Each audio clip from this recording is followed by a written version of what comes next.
TCI is brought to you by Grade 1 winner Dublin. First crop 2-year-olds up to $350,000. Available on Spendthrift's Breed Secure program.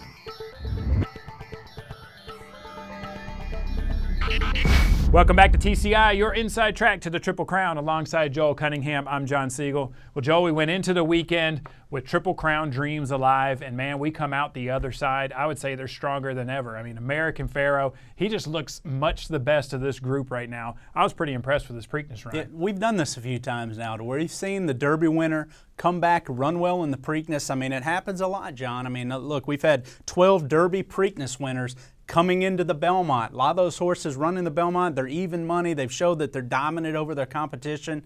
This horse is no different. We saw a performance that I think we certainly didn't expect it to be in a driving thunderstorm, right, but that performance was one that I felt like we were going to get from American Pharoah. Once he passed the Derby test, to me, the Preakness is a much easier race to handicap, much more controllable race, and the fact that, you know, you usually don't have that many new shooters in there that are going to give you problems. So basically, you're rebeating the horses you beat in the Derby. They're on 2 weeks rest too. It's a more realistic distance and a more realistic field size. So that's why we see success from the best horse. If the best horse indeed wins the Derby, coming back in the Preakness, and we saw that again, a dominant performance. Well, we said that the break was going to be really important from the one hole. I forget how many years it had been that there hasn't been a Preakness winner from the one hole. And Joel, we knew he had to break well coming out of the gate. He didn't. He broke inward, and then, you know, they really had to rush him to get him into the race. Well, not only that, the rail is not where you wanted to be, in my opinion. I mean, you know, just watching the driving rain, and I'm not talking about races earlier in the day, but the fact that there was basically a river on the rail during the running of the race. I mean, you watch the head-on, you mentioned it, American Pharoah, everybody's eyes were on him. He breaks, and he stumbles slightly out of the gate, recovers quickly, he's very athletic, and Victor starts scrubbing. So this horse, from the time he recovers in and gets into stride, he was asked for run right from the start. And again, we mentioned that opening quarter mile being so important. When you draw the rail, you can't go left. And you're so relying on, you know, making your own trip or getting lucky. And the only way you can make your own trip, and look, they weren't going to take back in that rain. Right. I mean, look, you know you had the best horse. I knew right from as soon as the rain hit, I knew that the strategy was no question. He was going to go the lead, unless somebody was just going suicidal. And you saw Mr. Z try to make the lead in there, and he pushed him through that 46 half mile that we talked about, which is legitimate. And again, you never know how that track was playing. It was sealed. But I like the fact that Victor was able to, again, use his athleticism and his speed to make the first turn, not have to take mud, and find the best part of the track, more importantly. Right. That was the key. Get off of the rail. I mean, you can tell the horse is swimming on the rail, and Victor is able just to guide him out, push Mr. Z out, make the lead, find the best part of the track, and the race was over. Well, Joel, that's what makes me think that this horse is special. There's something different about him. The fact that they gun him out of the gate, but he just comes back to Victor and just so nice, just gets into that stride, takes a big deep breath, and man, he makes a heck of a run there going to the finish. I think it's fair to say he's a special horse because of his tools. I mean, again, I thought he was a cruiser as a 2-year-old. I thought he's a horse that, and I wouldn't say that I thought he's one-dimensional, because, you know, look, if you have a good horse, you want to go the lead at Santa Anita, especially a 2-year-old, and just make him come get you. And that's what Bob did with him. But you had to wonder if he was a cruising speed kind of horse when he had that much, you know, early speed and was able to finish it around 2 turns. So for him coming and running this year in the Rebel, he showed me something. Yeah. I mean, he was on the lead, but through slow fractions. A lot of cruising speed horses, they want to really clip along in their own rhythm and then kick on, and it's a rhythmic thing with horses like that. He was able to go slow and show a turn of foot off of that in the stretch, draw away from his competition, even though it wasn't a lot of competition. That showed me something. Kentucky Derby, I was shocked actually to see him as wide as he was, a few lengths off the lead, letting Dortmund and Firing Line and Carpe Diem, who had better position than him, in theory, saving ground through a pretty leisurely half mile.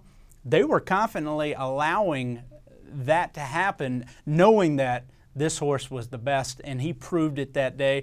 That showed me something. You know, I mean, he showed me in the Arkansas Derby that he could sit off, you know, Big Lovey or whatever, a long shot in that race.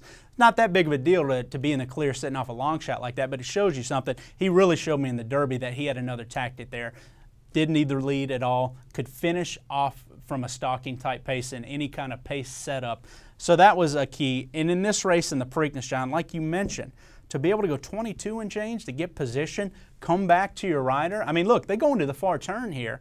And not knowing how sticky that racetrack is, it's a lot of question marks how that track's going to play into a rainstorm. I mean, that could be a driving headwind or something. I mean, you don't know what's going on there.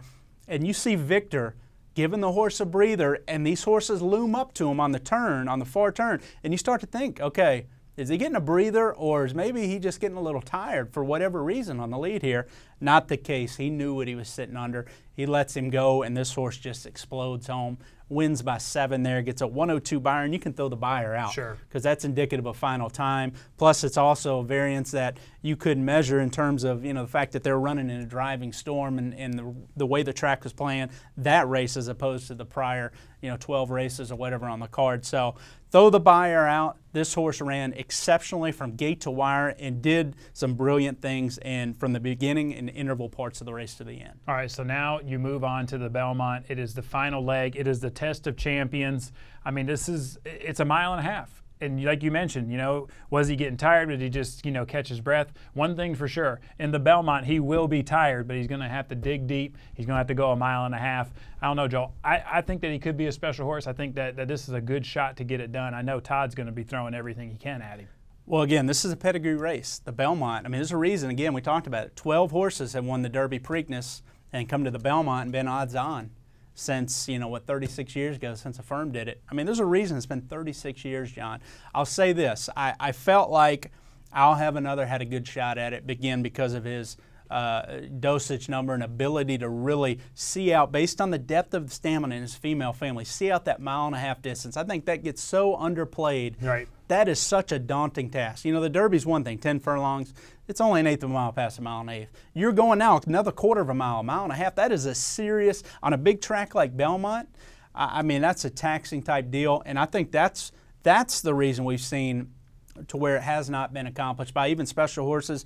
Big Brown was eased. I mean, I'll Have Another never made the race, but Smarty Jones, a lot of people think it was the ride there. But I'm telling you what, you go back and start looking at dosage numbers on these horses, and why did some of these long shots win? Why did Ruler on Ice win, and Datara and some of those type horses? And there are some very big things to point out in the pedigree. This is a pedigree race, and I'm going to believe it every year until you prove me different. The one thing I'll say about American Pharoah that I do like is he has the best stride of any of those horses I've talked about that have come in off the dirt since we've been covering it. I didn't like Big Brown coming in, Derby Preakness coming to the Belmont. I'll Have Another, again, I thought he had a big shot in there. I'll say this about American Pharoah. His easiness, his efficiency of stride, and ability to be so easy on himself, I think is going to help him try to see out that mile and a half distance, John. But I tell you what, he's going to face about 10 horses in there. Yep. He's going to face some fresh horses, but more importantly in the fresh part, he's going to face some horses that, in my opinion, have deeper stamina in their pedigree to be able to get that mile and a half distance, and I think that's going to be trouble. All right, well, we'll dig into that more next week. Thank you, Joel, and thank you guys for watching. Make sure you come back next week. We'll talk a little bit more about the contenders and the potential horses that could upset American Pharoah.